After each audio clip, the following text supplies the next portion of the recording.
Ледяной ветер на этой высокой крыше. Престарелый алкоголик. Эта осень выдалась слишком холодной. Тэхён вновь почувствовал соленые капли, упавшие на безвольно покоящиеся на бедрах руки. Прозрачная жидкость разбилась о грубую сухую кожу, стекая вниз. Забавно. Еще что-то осталось. Мысленно усмехнулся Тэхён, отмирая. Он поднял глаза на простиравшийся внизу город, поежившись. На небе ни одного очертания тучи, просто огромное серое полотно, угнетающее при малейшем взгляде на него своей беспросветностью.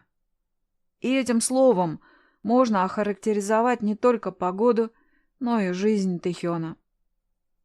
Похороны закончились около 4 часов назад. Гроб даже не открыли.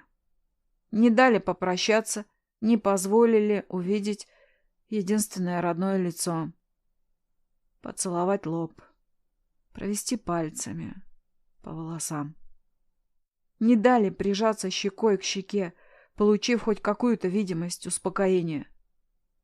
Тэхён всегда так делал. Прижимался щекой к маме, и весь мир переставал существовать. Вся боль, мучение, жестокость, отчаяние, слезы — все это оставалось за пределами теплых объятий мамы. Ее ласковые руки, несмотря на грубость от тяжелой домашней работы, дарили умиротворение и покой. Тэхёну больше ничего не нужно. Было. Сейчас он был бы рад увидеть даже мертвое тело, но ему и этого не позволили. Несовершеннолетним не разрешалось видеть покойника, если тот находился в травмирующем психику ребенка состоянии. Услышав это в морге, Тэ лишь горько усмехнулся. Ведь он видел ее в тот вечер, когда трагедия только произошла. Видел изуродованное обнаженное тело матери, распластавшееся на постели, белый цвет которой испачкался ее кровью. Он видел борозды от ногтей на ее лице. Отчим исполосовал его в порыве бешенства. Видел гематомы на ребрах. Отчим не скупился на удары. Видел кровь из половых путей. Отчим насиловал нещадно и видел спину монстра, стоящего полностью обнаженным у окна, и стеклянный взгляд мамы, устремленный в потолок. Ее судорожные вздохи, оборвавшиеся на глазах застывшего в дверях Тэхёна. В тот момент его сердце остановилось в унисон с ее сердцем, но тут же забилось вновь в бешеном ритме, чтобы дать силы наброситься на это омерзительное чудовище в другом конце спальни. Считанные секунды ожесточенной борьбы закончились с появлением полиции. Оперативники скрутили обоих, пригвоздив к полу Тэхёна и выводя из помещения зверя. Тэ поднял глаза на кровать, успев увидеть содранные в кровь ногти мамы, ее худенькое маленькое тело. Но врачи, вбежавшие после задержания, недолго возились. Констатировав смерть, они переложили ее в черный мешок и унесли. Это был последний раз, когда он видел ее. И сколько бы он ни просил потом дать ему попрощаться с ней, закон не позволял. За его исполнением проследил сам заведующий, вышедший на шум, который устроил Тэхён. Он отвел Кима в сторону, сказав лишь: «Не заставляй моих сотрудников идти против законодательства. Возьми себя в руки». И Тэхён бы взял себя в руки, но лишь для того, чтобы положить себя в гроб рядом с ней. Заколотите и закопайте. Ему без разницы. Лишь бы покинуть этот отвратительный мир, в котором больше нет этих ласковых глаз и заботливых рук, исцелявших его раненую душу и тело. Да хоть сожгите! Тэхён и пальцем не пошевелит, чтобы спастись. Только вот поздно.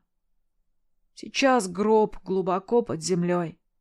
От того, чтобы лечь на ее могилу и встретиться в лучшем мире, Кима останавливает лишь то, что ему даже не показали. где ее похоронили. Приемный дед отправил его домой сразу после церемонии прощания. Несмотря на попытки Т поехать и на кладбище, спорить со шкафами-телохранителями у него не вышло. Его просто увезли силой. Заперли в комнате наедине со своим горем и ушли. Тэхён сбежал. Но поздно. Из морга все уехали на кладбище, а на какое никто не знал. Тогда ноги сами принесли его сюда. Тэхён поежился от очередного порыва ледяного ветра, спрятав пальцы в рукава и натянув капюшон поглубже. «Ух, ебать!»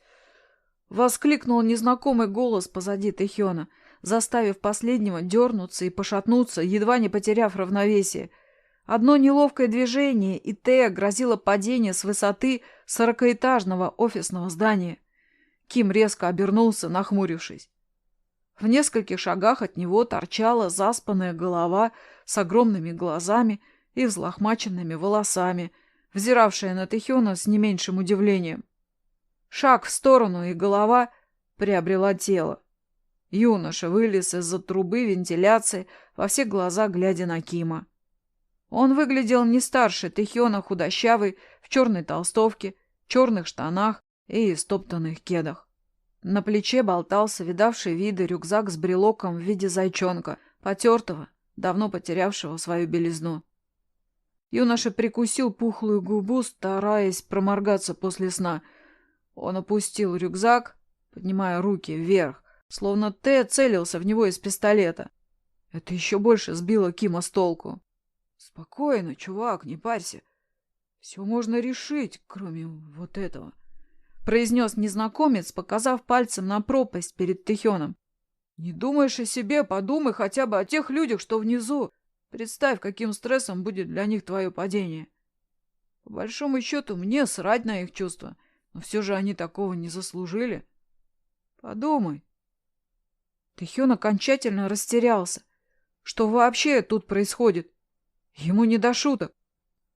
«Ты еблан или проснуться не успел?» — рявкнул раздраженно Т, теряя терпение, вызвав недоумение на лице парня. «Но...»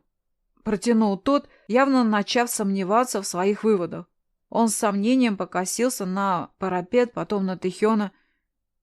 «Ты не самоубийца?» — прищурился он, опуская руки. До Тэхёна дошло, наконец, что вызвало такое странное поведение паренька. Конечно, на первый взгляд Ким выглядел как человек, желающий совершить самоубийство. Сидел в легкой толстовке на огромной высоте, свесив ноги и полностью игнорируя холодную погоду. Тэхён усмехнулся, отворачиваясь. «Можешь расслабиться, я не прыгну», — громко произнес он, чтобы незнакомец услышал его сквозь порыв ветра. «У меня достаточно причин, чтобы выжить». Тихо добавил он, стиснув зубы. План уже вырисовывался в его голове. Незнакомец, немного потоптавшись на месте, приблизился, усевшись в том же положении, что и Тэхён. Тяжело вздохнув, он потер ладонями лицо и накинул капюшон объемной толстовки. «Будешь?» — спросил он, протянув Т пачку сигарет. Тот, скосив глаза, коротко качнул головой, отказываясь. «Ну, как знаешь». Пожал плечами юноша, вытягивая сигарету и сильно затягиваясь. «Ты ведь меня не узнал, да?» Улыбнулся парень, поворачиваясь к Т. Ким напрягся, резко обернувшись на незнакомца. Он был совершенно уверен, что видит этого чудака впервые. Знакомых, а уж тем более друзей, у него нет и никогда не было.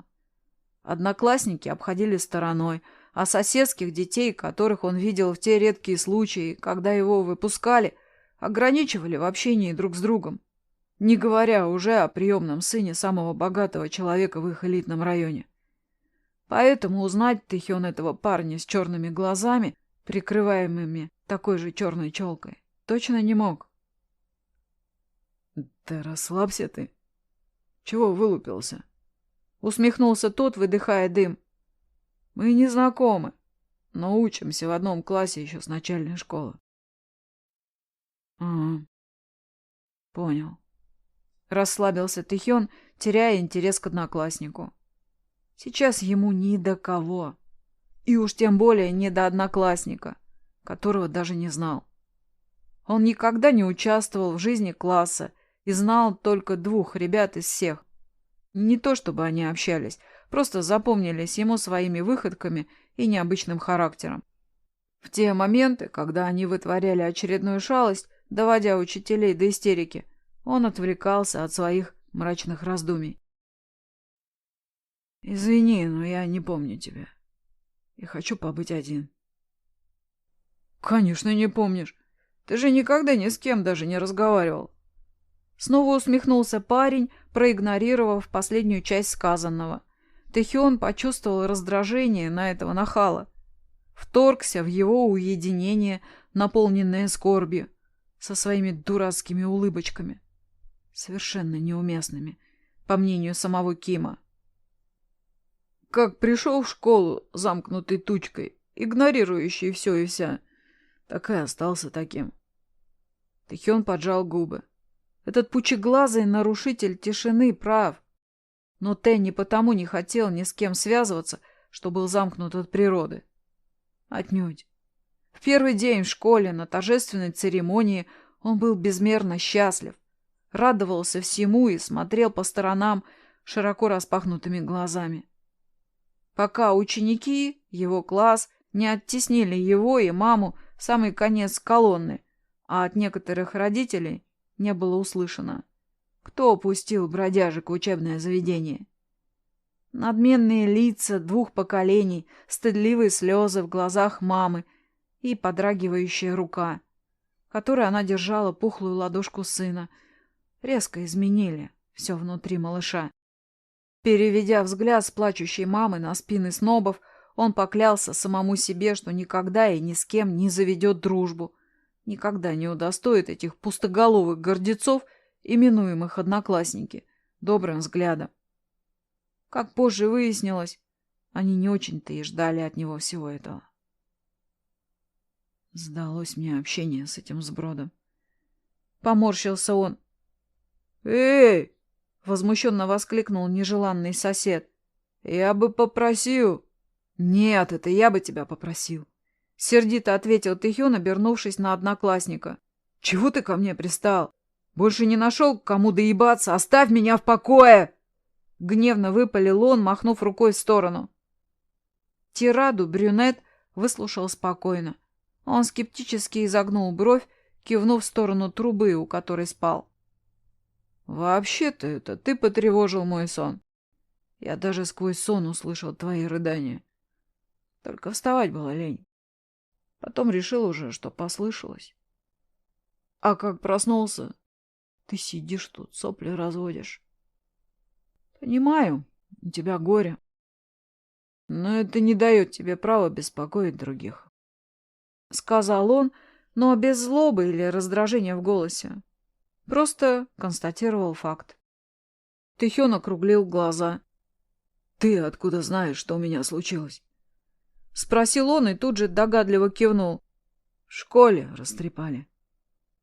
Парень отрицательно помотал головой, затушив окурок и бросив его за спину.